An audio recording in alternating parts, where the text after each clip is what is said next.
inquietas e insuficiência venosa crônica, com foco na insuficiência do plexo venoso lateral.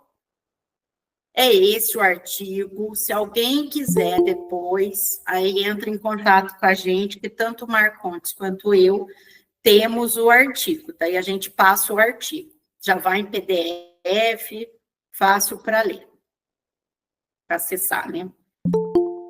Então, quais são os critérios para a síndrome de pernas inquietas? Necessidade de mover os membros, geralmente associada à parestesia. Então, a pessoa não consegue ficar parada e vem associada à parestesia. Os sintomas começam ou pioram com o repouso e tem um alívio com a atividade física. Aí, geralmente, a gente indica fazer atividade física porque ajuda a melhorar. E os sintomas pioram à noite. Tem várias causas, pode ser desidratação, hipocalemia, hipomagnesemia, neuropatia periférica, consumo excessivo de cafeína, álcool ou tabaco, deficiência de ferro, porque promove deficiência dopaminérgica. E aí, para a gente guardar essa associação, é só a gente lembrar do paciente com Parkinson, que ele tem deficiência de dopamina e não tem controle dos movimentos. Estresse e prevalência da insuficiência venosa crônica com a síndrome das pernas inquietas é muito ampla. Vai de 22% a 98%, é o que o artigo fala. O tratamento da insuficiência venosa oferece uma melhora de 53% a 98% dos casos e uma recorrência de até 28%, foi o que eles viram.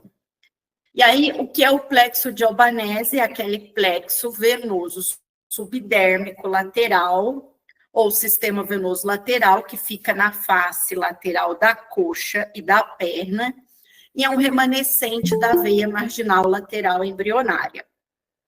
Aí depois nós vamos ver um desenho que vai ilustrar e fica bem fácil de entender, inclusive a fisiopatologia da insuficiência.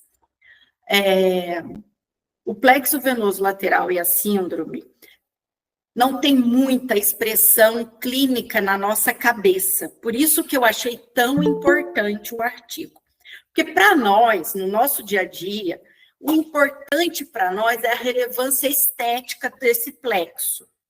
Aí, porque tem muita telangiectasia na face lateral de coxa, é comum a gente ver telangiectasia em face lateral de coxa, e as pacientes vêm para tratar essa telangiectasia. Outra, porque às vezes a gente faz reação telangiectásica nessa região e a gente enlouquece. E aí a nossa preocupação toda com ele é em relação à estética. E a gente não dá a devida importância sintomática. Tem esse padrão, né, de recorrência de telangiectasia, veias reticulares, nessa face lateral de coxa e perna. E como foi o estudo? Foi um estudo retrospectivo, eles analisaram prontuários de 506 pacientes com idade média de 52 anos. 65,8% dos pacientes apresentavam insuficiência de safena parda. 209 tinham síndrome das pernas inquietas e 85,6 tinham o plexo normal. 214 tinham cãibras noturnas, sendo que 92,1% tinha plexo anormal. 124 tinham as duas clínicas e 91,8 tinha plexo anormal. Dos 506, 376 apresentavam cãibras. Desses 376, 214 só cãibras e 124 cãibra e síndrome das pernas inquietas. Isso da cãibra também é interessante, porque a gente associa cãibra muito mais a problema de coluna do que a insuficiência venosa. Na nossa cabeça, a cãibra está mais relacionada a problema neurológico do que a insuficiência venosa. A gente sabe que dá tudo, mas a gente também não dá aquela importância. A gente sempre pensa primeiro na parte neurológica, depois a gente faz essa associação com a insuficiência venosa, a não ser que seja aquele paciente, que nem eu brinco com os pacientes, mega varizento, né? Aí a gente faz logo a associação de cãibra. Mas os que têm poucas varizes, a gente não dá tanta importância. Dos 506, 414 foram submetidos à ablação trombocular, ou seja, de safena magna ou parva, ou das duas. 84,2% sentiram alívio dos sintomas em 1 ano. E 90% tinham refluxo isolado do plexo venoso lateral, sendo que esses tiveram 100% do alívio. Quando você tem um paciente que tem refluxo isolado do plexo venoso lateral, nós estamos falando de um paciente com pouca expressão em exame físico de doença venosa, né? E aí, por isso que eu achei tão interessante. Esse caso que eu tenho mesmo, eu não dei muita importância, porque era umas varizinhas michurucas. Vocês vão ver, mal dá para ver na foto. E a diferença desse estudo para os anteriores é que eles não foram feitos com tratamento ecoguiado e não tiveram foco no plexo. O tratamento aqui do plexo foi feito ecoguiado com espuma densa. E aí, aqui, a ilustração que eu falei. Então, o que acontece? Quando o paciente está em pé, a gravidade auxilia na drenagem do plexo aqui na coxa. E aí, a queixa não é tanta. Quando ele deita, ele não tem esse auxílio da gravidade na drenagem. E aí é quando o refluxo aparece. E a clínica piora, né? Ou aparece. E o que a gente tem aqui de outra coisa interessante que o artigo trouxe é que na pesquisa desse refluxo, ela precisa ser feita em decúbito dorsal. E é muito interessante, porque se o paciente está em pé, você não vê tanto a veia. Quando ele deita, ela dá uma crescidinha, pouca, mas você vê. Interessante, porque a gente espera que ela vá aumentar com ele em pé, né? Porque é o que a gente tem na cabeça. E outra coisa que a gente tem na cabeça é que exame venoso é todo feito em ortostatismo. Ninguém deita paciente para fazer exame de pesquisa de insuficiência venosa, ainda mais se ele tem só essas veias reticulares, a gente não dá nem trela para as veias reticulares. E o que eles falam que seria a fisiopatologia?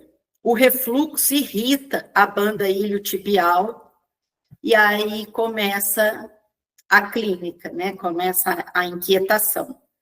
E aí esse aqui é o caso. Olha só, ele tem uma veinha aqui atrás, ele tem aqui uma veiazinha que nem dá para ver direito. Reticular? Reticular? É uma reticular mais palpável do que visível. E aqui ele tem uma variz maiorzinha, que chega a estar fazendo uma bolinha aqui.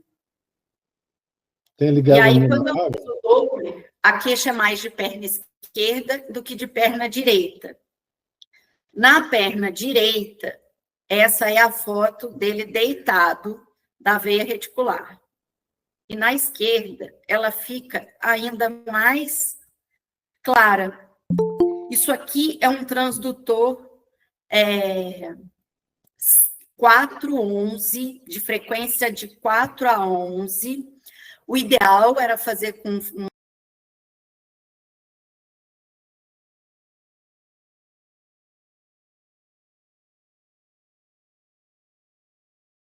agora para o Cone Sul e vou mostrar uns casos que eu fiz de tratamento ecoguiado com transdutor de alta frequência 18. Fica simplesmente fantástica a imagem, maravilhoso, você ecoguia, fica lindo, é muito incrível. E aí, aqui a gente tem a reticular, ó, pequenininha, mede 0,15.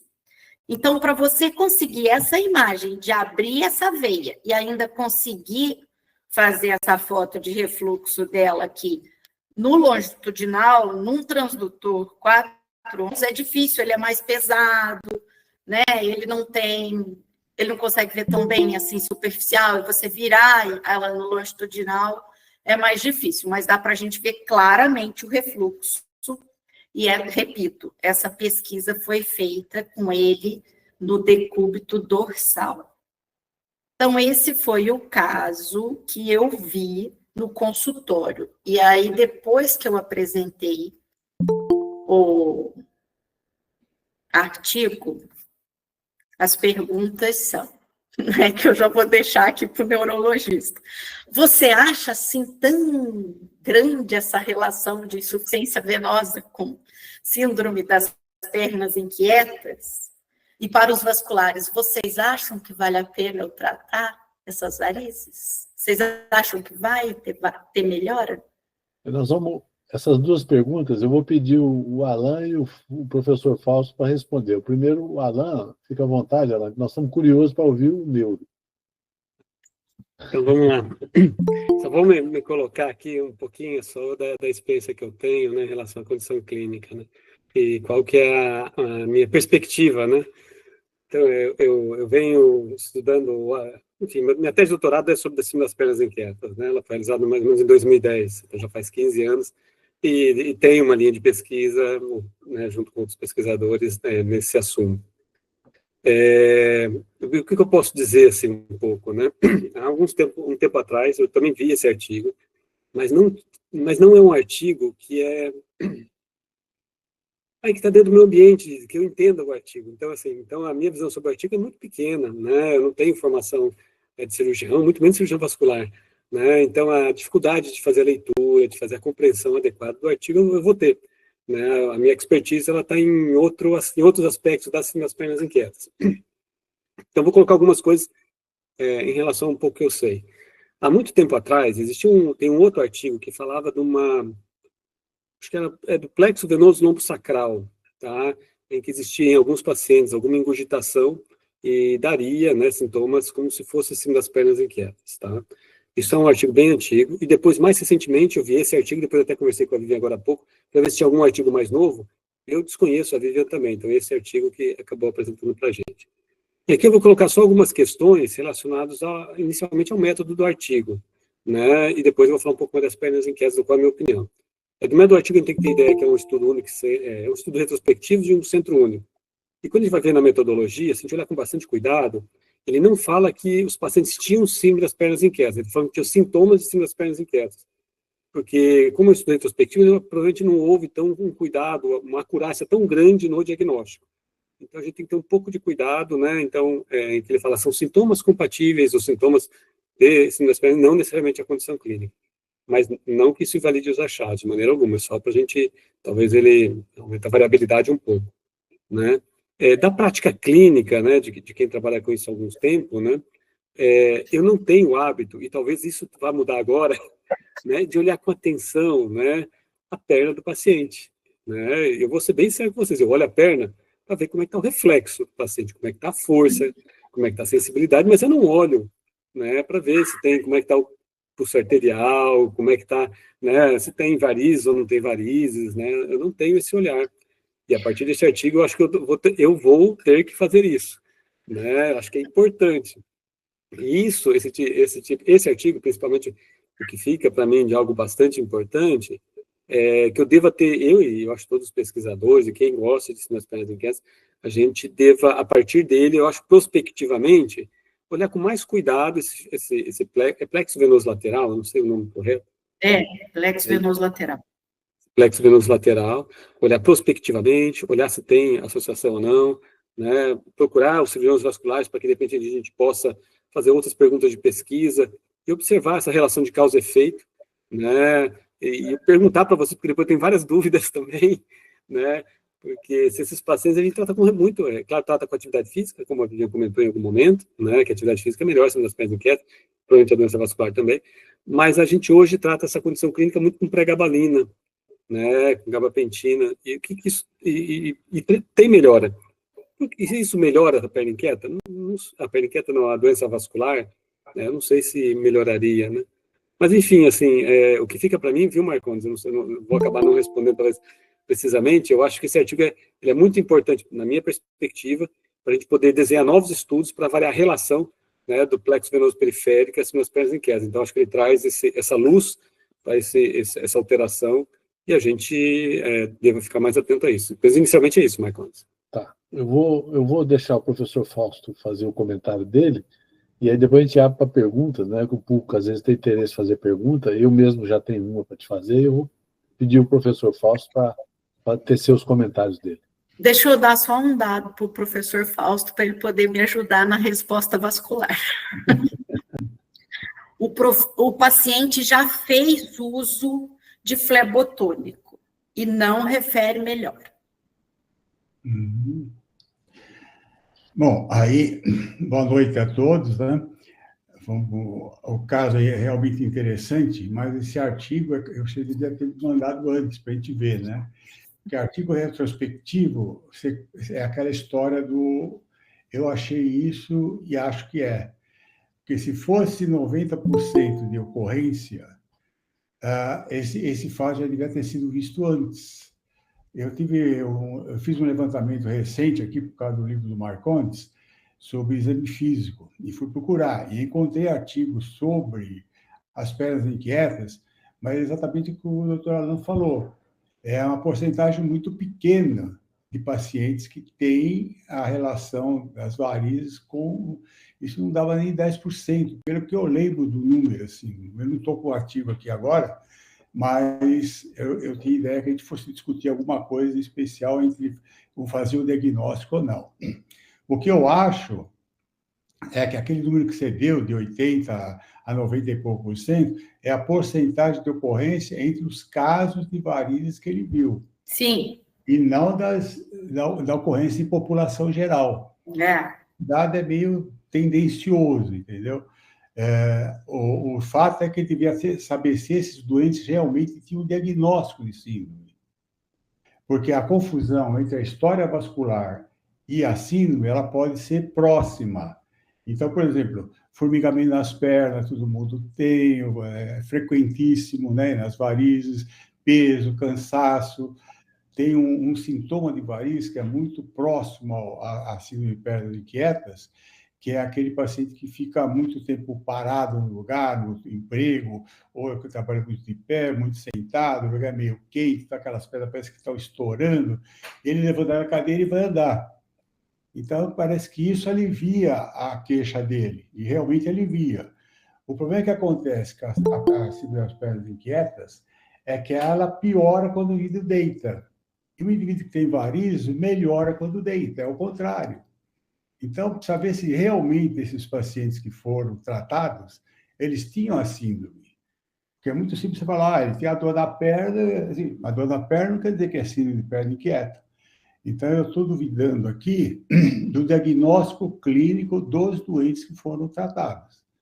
Entende? Que ele deve ter melhorado o peso, o cansaço, essas coisas, deve ter melhorado porque todo mundo que faz tratamento para varizes ou para telangiectasias melhoram. Isso aí tem experiência enorme ao longo da vida. Então, você vê aquele doente que, às vezes, você tem um doente que tem umas varizonas tamanho de um bonde, não tem queixa nenhuma nas pernas. E vai outra que tem uma telangiectasia, uma veia reticular, queixa que é um tormento, né? Parece que ela está morrendo de dor naquela região. Geralmente é na face lateral, que é exatamente nessa região que foi apontada aí. Agora, quando você trata essa região da face lateral, melhora a queixa da paciente.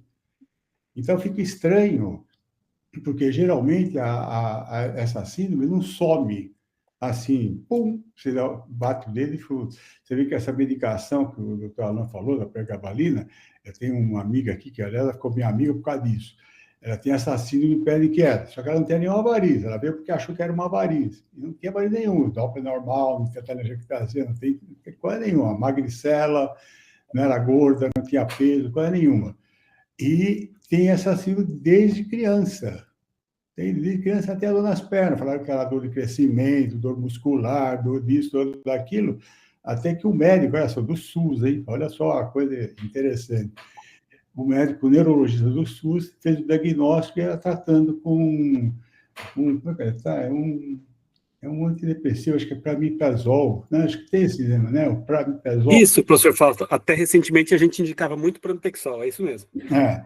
E ela disse que ela teve uma melhora. E esse médico falou para ela que ela tinha que tomar dose baixa, porque se ela tomasse dose alta, não funcionava o remédio. Então, muitas coisas que deram para ela antes, talvez não funcionasse por causa exatamente disso. Que ele falou que a dose menor funciona satisfatoriamente. Ela tem que tomar exatamente no fim da tarde ou antes de dormir. Tipo assim, 2 horas, 3 horas antes de dormir, para fazer efeito. Então, eu achei muito estranho ele ter essa porcentagem de pacientes com varizes, com 80% de síndrome de perna inquieta. Quer dizer, estou achando fora do real. Alto. Entendeu? Fora do real, porque se fosse isso, outros indivíduos já deviam ter feito esse diagnóstico anteriormente. Né? E a mulher, a pessoa, né, o paciente, esse homem e mulher, nessa estatística toda, com o tratamento das varizes, melhorou sintomas que seguramente eram devidos às varizes, e não por causa da síndrome de perna inquieta. Então, o único senão com o meu pé atrás nesse artigo, que eu não li, não posso falar, mas eu vi essa citação em um dos trabalhos de congresso, que foi citado, tem isso daqui, complexo lateral, que dá síndrome de perna inquieta. Mas foi um comentário PIN. Ninguém falou em porcentagem, nem coisa nenhuma, foi só um comentário. Eu nem me chamou a atenção esse artigo que você mostrou agora, que realmente esses números que ele mostrou, com essa porcentagem enorme, seguramente a queixa dominante é queixa devido à insuficiência venosa, e não a síndrome de perna inquieta. Essa é a minha opinião. Muito bem. Não li o artigo. Muito bem. Eu queria, vamos abrir para pergunta para o pessoal que está na sala, mas eu queria fazer uma pergunta para o professor Alan. Nós estamos numa sala eminentemente de vasculares, que está cheio de vasculares aqui, não creio que tenha algum neurologista além de você. Qual a sua experiência de ter visto pernas inquietas e varizes, né? Porque a gente trata muito de varizes. O trabalho focou em cima das varizes. O comentário do Fausto foi em cima das varizes, derrubando a teoria do trabalho. É um trabalho retrospectivo com um valor científico muito baixo. Trabalho de prontuário. Então, assim, eu queria um comentário nessa vida, essa andança sua, desde o doutorado que você tem, de 2011 para cá, sobre pernas inquietas, né? O que veio no seu ligado à varize, assim? Legal. Ô, Marconi, deixa eu completar a sua pergunta para o Alan. Já que ele fez uma tese de doutorado lá sobre pernas inquietas, a pergunta que a gente faz é o seguinte: quantas varizes tinha nas pernas inquietas? Boa. É o contrário a pergunta. Quer dizer, se toda aquela população do Alan é perna inquieta, ele tem diagnóstico de perna inquieta.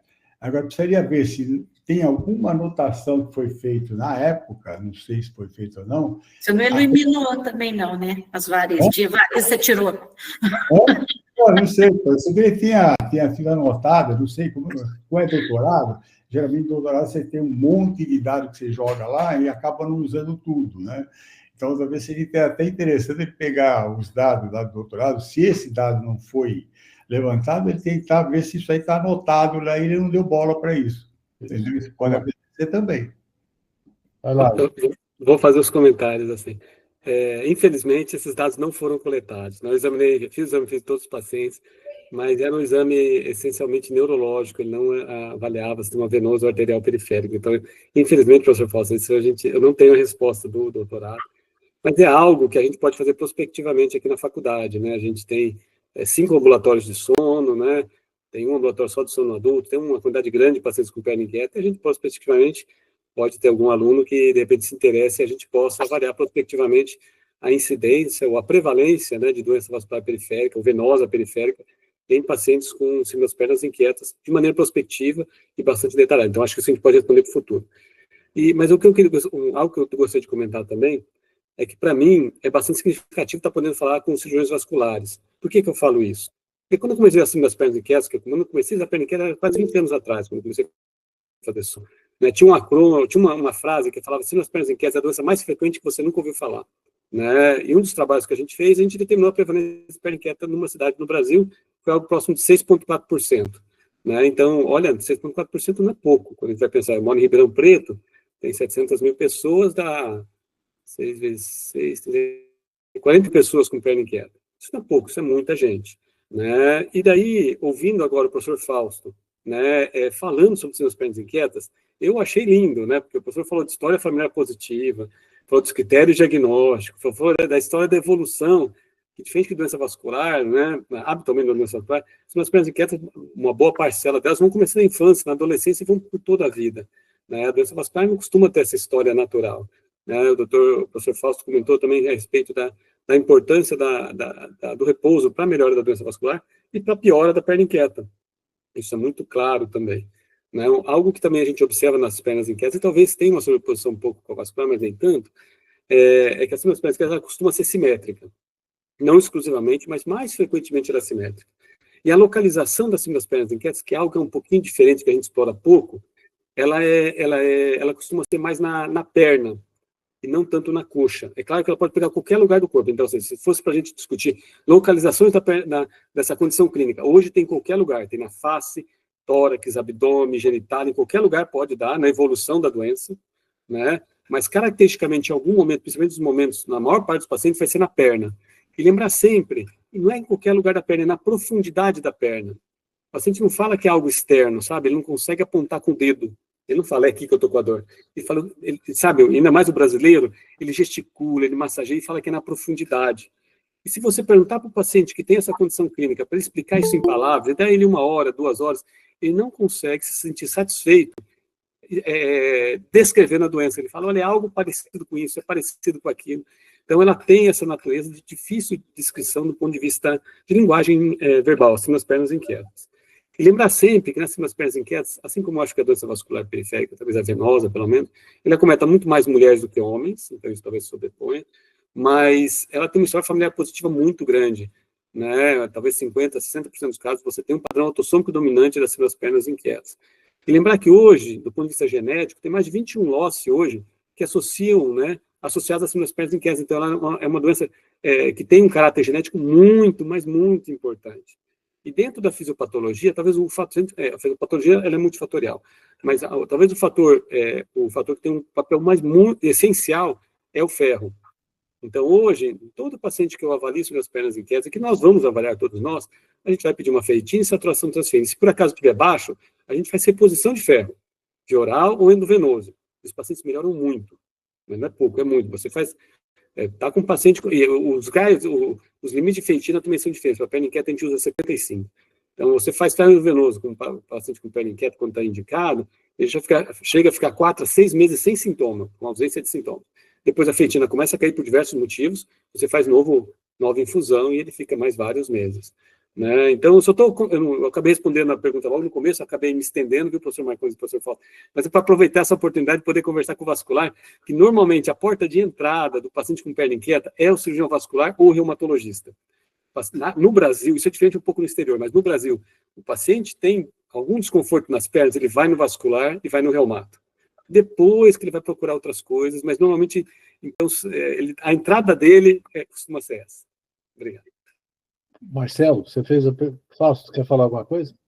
Eu queria falar uma coisa para você ver que a porcentagem que eu procurei nos trabalhos dá mais ou menos a porcentagem que ele achou lá no trabalho dele. Ele foi quase 10% de ocorrência da manifestação na população, né? Isso é um dado, assim, só para lembrar que não é aquele número de 80% que, né? Não, ali o dado de 80% não é que 80% da população tem sido das pernas inquietas. É da associação que ele achou ali daquela população. Não, mas você vê que essas varizes, ela joga na população, isso vai dar uma porcentagem X que não é aquele número. Quando você apresentou, eu fiquei meio confuso, porque eu falei, não é possível que tenha tanto por cento de síndrome de perna inquieta na população, né, com varizes, e ninguém fez diagnóstico de coisa nenhuma. Né? Quer dizer, ela não teria ter melhorado só o tratamento das varizes. Geralmente ela teria que ter algum antecedente, ou já algum tratamento prévio, coisa parecida. Mas vamos ver o que o Marcelo tem para Isso. perguntar. Marcelo. Então, professor Fausto, prazer vê-lo novamente aí, Vivian, minha colega. Na verdade, não é uma pergunta, é um comentário, mas a segunda parte que o Alan falou aí, ele falou um monte de coisa que eu já gostaria de saber sobre dúvidas, mas, Vivian, eu ainda faço o Doppler, mesmo venoso, eu inicio com o paciente deitado por algumas razões. Primeiro, um costume de quando eu fazia só o Doppler, quando não era o duplex, era só o Doppler mesmo, para localizar. Segundo, para o paciente se ambientar. Mas eu confesso que eu não tenho, quando eu vou colocar ele de pé depois, né, para ele também não ficar cansado durante muito tempo, eu não tenho o hábito de pesquisar com o Doppler, até porque eu não tenho esse transdutor de 18. Eu já usei um transdutor, uma época, acho que era de 13 ou era 15, mas muito tempo atrás, e não tinha essa tecnologia de hoje, não tinha uma imagem legal, mas eu imagino a imagem que você deve ter visto, deve ter sido bem interessante para isso. Mas assim, você quer falar, Bia? Não, essa foto que vocês viram, e a imagem que eu tenho aí, é de um transdutor normal. Isso, O transdutor de 18 eu vi de uma outra paciente. Aí depois eu quero falar ainda dessa história do Doppler aí, termina, depois eu falo. É por isso que eu falei para você que eu imagino como deve ter sido boa imagem. Mas uma coisa que o Alan falou, que o professor Fausto com certeza complementou aí de maneira bem exemplar, é uma coisa que eu sempre refleti, né? Eu fico pensando da perspectiva do paciente, quando ele vai buscar um diagnóstico e ele está numa área de fronteira, como a vascular, por exemplo, aí especificamente a angiologia, não necessariamente a cirurgia vascular. Como a angiologia tem muita fronteira, né, com reumato, com dermato, com um monte de coisa. Então, o que é que acontece? O paciente ele acaba sendo tratado como o médico ele tem de acordo com a visão dele, né? Eu lembro que quando se fazia vascular, ainda pegava, ainda não sei se ainda pega muito, hoje eu não mexo mais com isso, mas era hiperidrose, ia para o cirurgião de tórax, ia para o neuro, ia para o vascular, e acabava ficando uma diferença de ponto de vista. Nesse caso das pernas inquietas, eu pego com uma frequência grande e eu vou até depois levantar no consultório, não a associação, quer dizer, a associação é inevitável, porque como o Alan falou, a porta de entrada acaba sendo vascular, né? Então ele acaba, mas tem também, por exemplo, hemorragia parestésica, que a gente pega com uma frequência relativamente alta de pacientes com desconforto na coxa e vai para o vascular, e hemorragia, né? Então, eu acho que é um campo legal para explorar, como a Alan falou aí, porque realmente, se você fizer um trabalho bem conduzido, como esse trabalho aí, ele serviu talvez mais para levantar, né, essa dúvida e aí, a partir de então, fazer um trabalho que seja mais convincente, né? Assim como também não é o caso aqui de falar, né, do uso dos flebotrópicos que você falou aí, ele comentou que os pacientes, alguns usaram, e tem paciente que melhora com flebotrópico, tem uns que só melhora com gabapentinoides, né, o gabapentino, pregabalina. Então, é um campo, assim, muito aberto. Cãibra, então, nossa, tem muita coisa que você vê a literatura internacional e vê a nacional, fala, nossa, eles tratam com nafthidrofuril na Europa, né, que é um vasodilatador, e é uma coisa totalmente diferente do que a gente tem aqui. Então, eu acho que para pesquisa vai ser um prato cheio, mas para uma pesquisa bem conduzida, aí como o professor Fausto falou. Era só dar uma opinião mesmo a respeito. Obrigado. Você quer falar alguma coisa? Eu achei assim, o que eu achei confuso, que por isso que eu não insisti no tratamento do paciente, foi que o lastro que ele deu é que me deixou mais confusa até do que o número de 85. Ele deu de 22% a 85% de relação. É amplo demais. Então, eu achei que isso deixou vago ali, né? Não ficou tão fechado. O estudo dele pode ter sido viciado também, né?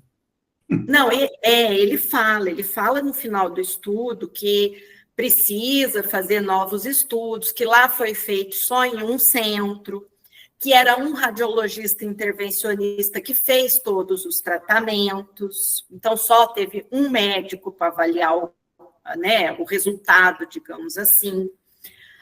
Só que uma coisa aqui que eu achei interessante, além da história da gente não avaliar, tudo bem que tem gente que faz exame deitado ainda, né? Só que ninguém, eu duvido que se alguém aqui no Brasil já foi avaliar um plexo venoso lateral em pé ou deitado, vocês me contam, porque eu não conheço ninguém. Deitado ainda, menos ainda. 2, o refluxo aparecer deitado. Isso aí é uma coisa muito legal para a gente aprender. Não, nem tanto pela síndrome das pernas inquietas. Digamos que ele esteja certo, né, vai ver o número até nem é tão grande, é um número pequeno de pessoas que têm relação com a insuficiência, mas digamos que ele esteja certo quando ele diz que 100% quando tem doença do plexo, melhora quando você trata o plexo. A fisiopatologia que ele explica ali é intrigante. Ah, nossa, na hora que deita, o refluxo aparece, porque aí você não tem aquela ajuda da drenagem do refluxo, principalmente em coxa, né, do refluxo. Então, vai piorar quando deita. Aí pode não ser uma síndrome das pernas inquietas, mas uma clínica que parece com síndrome e seria de insuficiência venosa. E que nós não damos importância, nós não damos. E esse paciente vai acabar indo lá para o neurologista para ver se não é síndrome das pernas inquietas, vai ficar perdido por aí, porque eu mesmo olhei aquelas varizes ali e falei, eu acho que isso aí não tem nada a ver, bobagem, imagina. Então, assim, eu acho que vale essa chamada de atenção para a gente olhar melhor, com mais carinho, esses pacientes aí com insuficiência do plexo. Vale para a gente ter esse outro olhar de passar a fazer um exame mais cuidadoso, né, um exame ecográfico mais cuidadoso dos pacientes com plexo, com clínica vascular ali do plexo, né, com variz nessa região. E o que eu acho que vai mudar a nossa vida, que pelo menos mudou a minha visão ali, é o tratamento, não tem nada a ver aí com síndrome das pernas inquietas, né, agora, mas o tratamento dessas veias nessa região. Porque o que aconteceu? Agora no Cone Sul, eu vou apresentar o tratamento ecoguiado de telangiectasias. E nesse tratamento, eu até perguntei se alguém tinha algum artigo falando de tratamento ecoguiado de telangiectasias. Aí, não tem. De telangiectasia, não tem. Aí, e eu fiz com glicose. Eu não fiz o tratamento com espuma. E a paciente que eu vi melhor resultado foi uma paciente com telangiectasia reacional, que fez esse quadro de telangiectasia reacional há 4 anos atrás, já tinha ido em outros vasculares, não conseguiram melhorar, e aí eu fui procurar ali se tinha alguma veia. E aí o meu fleboscópio mostrou uma veia normal, quando eu fui ver no ecodoppler, e a veia que eu não via no fleboscópio, essa veia tinha refluxo, que foi vista com o paciente em decúbito dorsal, o que significa que se eu tivesse tratado essa veia normal, que era a que aparecia no meu fleboscópio, ela era uma veia de drenagem. Ia tirar uma veia importante. Alexandre, alguém mais quer fazer alguma pergunta, algum comentário? Não. Bom, não sei se alguém quer fazer, eu quero comentar isso que ela falou por último aí. Eu acho que o padrão para o exame com Doppler venoso, eu sempre comecei com o doente deitado, porque a gente faz o sistema profundo primeiro, para afastar as varizes secundárias. Agora, esse problema do plexo lateral, a gente já teve lá nos tempos áureos, que ele trabalhava no laboratório de fluxo, a detecção desse plexo e de perfurantes na faixa lateral da coxa. Então, uma das causas da presença desse plexo é exatamente essa perfurante. Isso existe, não sei se o Kikuchi publicou alguma coisa sobre isso, ou alguma coisa, eu sei que já tem alguma coisa citada, não sei se foi só aula que a gente vê, né? Eu que aprendo em aula e não publica nada. Mas, do ponto de vista de teoria, a manutenção dessas veias geralmente se dá a partir de perfurantes nessa região, nessa face lateral da coxa. Tem 1 ou 2 ou 3 perfurantes nessa área que nutre esse território. E esse território, a gente já tem estudo de cadáver e tudo mais, ela é avalvulada, então ela vai por todos os lados. Então, essa tal de insuficiência, o jeito que você quiser, se pôr de cabeça para baixo e apertar, ele vai estar insuficiente também, porque ela não tem válvula, esse sistema reticular superficial. Não a veia subcutânea, a a telangiectasia, estou falando, né? Então, elas não têm válvula, então ela vai para qualquer lado. E a tendência, por exemplo, se ele estiver deitado, ela vai cair para o leito, né? Que é a tendência de gravidade. Mas se a gente procurar mais sistematicamente esse plexo lateral, a gente procurou naqueles doentes que tinha grande variz, assim, que era visível, você não precisa nem ultrassom, dá para ver. E aí você vai procurar lá, você achava uma perfurante, achava essa veia que você falou aí, que às vezes ela é mais retilínea, né? Mas ela está insuficiente, ela anda para os dois lados. Então, na hora que você trata tudo, sara tudo, né? Como foi feito pelo autor do artigo, né? Ah, e uma coisa que você viu, os autores do artigo são vasculares ou são radiologistas? Que isso também é muito importante. Não, o autor, eu não lembro agora para te falar, mas quem tratou era radiologista intervencionista. Não, sabe, isso foi ele que publicou o trabalho, né? Porque aí fica ele não fala quem foi, ele só fala assim, que foi feito em um centro e só um radiologista intervencionista tratou os pacientes. Tá certo. Muito bom. Muito bem. Alexandre, quer fazer algum comentário? O Márcio Bertocco também está aí, pode fazer outro comentário. Doutora Maria Meliandi. Não tem comentário, não, mas achei muito interessante isso. Agora, eu acho mais interessante o nome que a gente classifica aqui, chama recorrente lateral da coxa, porque justamente ela tem um fluxo contrário. Então, eu acho que a denominação de recorrência é mais característica do que o plexo lateral, porque justamente ela tem um fluxo recorrente, que normalmente pode ser originado ali de uma perfurante lateral da perna, que é uma perfurante fibular, ou ela vem, às vezes, da parte interna da perna. Então, mas eu achei bem interessante. Aqui nós temos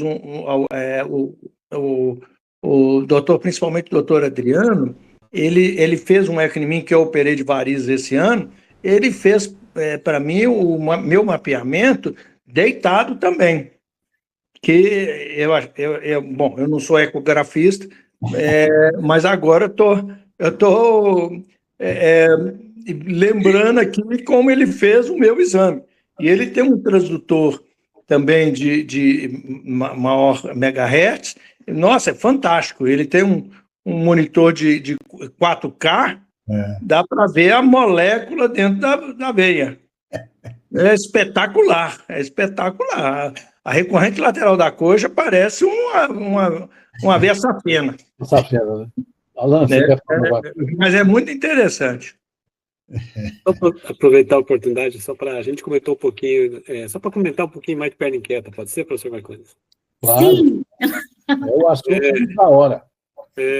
Então, a gente comentou um pouquinho, né, de avaliação complementar num paciente que tem um quadro típico, né, que é pedir feitinha, saturação transferrina, pelo menos isso, né, e pode até pedir outros, mas esses são essenciais, né, e da importância, o professor Fausto, a professora Vivian também comentou isso, a gente fazer um bom diagnóstico diferencial, né, porque o diagnóstico de perna inquieta é clínico, né, um desconforto dos membros inferiores associado a uma necessidade importante de mexer, que acontece no repouso, que acontece principalmente à noite, e melhora com a atividade.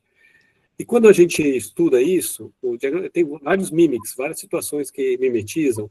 Isoladamente não é difícil de você fazer uma diferencial com doença vascular periférica, como uma cãibra, ou com uma polineuropatia, ou tem outras condições, mas o diagnóstico diferencial mais difícil é quando a gente tem a presença de mais de uma condição. Você tem uma polineuropatia com cãibra, polineuropatia com uma doença venosa. Então, o diagnóstico diferencial de perna inquieta é mais difícil. Né? E sabendo que todas essas condições, elas têm não uma prevalência pequena, têm elevadas prevalências. Então, não é infrequente a gente ter que ser um pouquinho mais cuidadoso no diagnóstico diferencial. E algo que é muito importante hoje, né, algo muito recente, que foi publicado agora em janeiro, fevereiro desse ano, tem a Academia Americana de Medicina do Sono, ela saiu um novo guideline de tratamento dessa condição clínica, né, que é a síndrome das pernas inquietas. E atualmente, a Academia Americana, e a gente também já vem fazendo isso, a gente tem evitado ao máximo o uso do pramipexol mais recentemente. Né? Então, hoje a gente fica com os gabapentinoides, pregabalina e gabapentina principalmente, né? E o pramipexol a gente tem, assim como a Prolopa ou Levodopa, a gente tem evitado muito. E por que a gente tem evitado muito? Porque quando a gente expõe os pacientes ao tratamento com pramipexol ou prolopa, eles desenvolvem um fenômeno de exposição crônica que chama, eu vou falar em inglês, que é augmentation, em português estou traduzido como aumentação, em que assim as pernas inquietas, elas se comportam lembrando um pouco uma discinesia tardia de um paciente com doença psiquiátrica que toma muito Aldol. A perna inquieta, ao invés de ela ficar só nas pernas, ela começa a pegar ela aumenta a área de acometimento, ela aumenta a intensidade do acometimento, ela aumenta a duração. Então, o paciente com perna inquieta que de repente já era ruim, ele fica muito pior. E isso é induzido pelo remédio. Quando eu comecei a estudar isso lá atrás, a primeira linha era pramipexol. 10 anos depois a gente viu, né, agora, 10, 15 anos depois, a gente viu que, olha, não é mais pramipexol. O pramipexol, ele traz uma melhora a curto prazo maravilhosa, é quase teste terapêutico. Você melhorou a perna inquieta, mas o uso prolongado, ele leva a esse fenômeno que é muito, mas muito pior que perna inquieta. E é muito grave, né? Se houver tempo, eu passo até um videozinho do paciente com aumentação aqui, se vocês quiserem. Não, sim, Não, passa aí. Pode ser? Claro, rapidinho. Perguntando alguma coisa, eu vou procurar aqui e já coloco. Um segundinho. E em relação a isso que você está falando, em relação ao diagnóstico, é o que está acontecendo hoje com o lipedema. O lipedema é uma doença que está publicada já desde a década de 40, e agora descobriram que o lipedema existe. Agora, qualquer perninha gorda vira lipedema. Então, está um inferno hoje em dia. Vamos tratar, né? Haja drenagem, o plástico que era antes, que ninguém sabia o que era lipedema. Agora, tem congresso de lipedema. Congresso, olha só. Professor Marcondes, posso projetar? Pode, compartilha a tela e manda bala.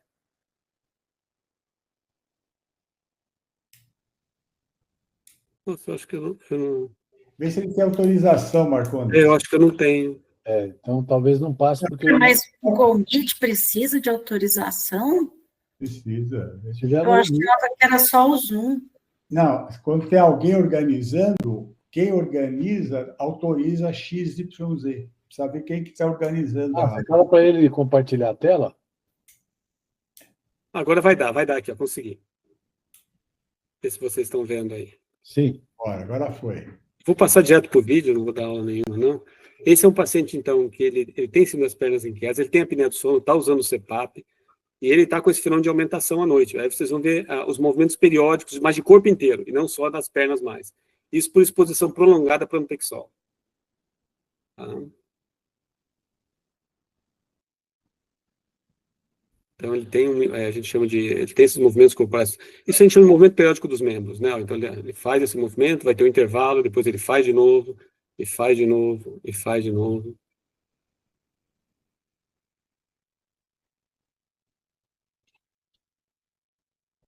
É o uso prolongado de pramipexol. Pramipexol. Ele encontrou um neurologista, que era um neurologista até bom, mas ele não é especialista na área, ele foi aumentando a dose, aquilo que o professor Fausto falou. E foi aumentando a dose era recomendada até 0,75 miligramas, quando eu recebi ele estava usando 1,5 miligramas, né? Então o dobro da dose por um período prolongado. Eu vou passar para o final aqui, que daí a gente tratou esse paciente, e a gente tratou a gente tratou, que é 3 semanas depois, ainda tem movimento, mas vocês vão ver como que é mais sutil. Vocês viram o vídeo dele da esposa, tá?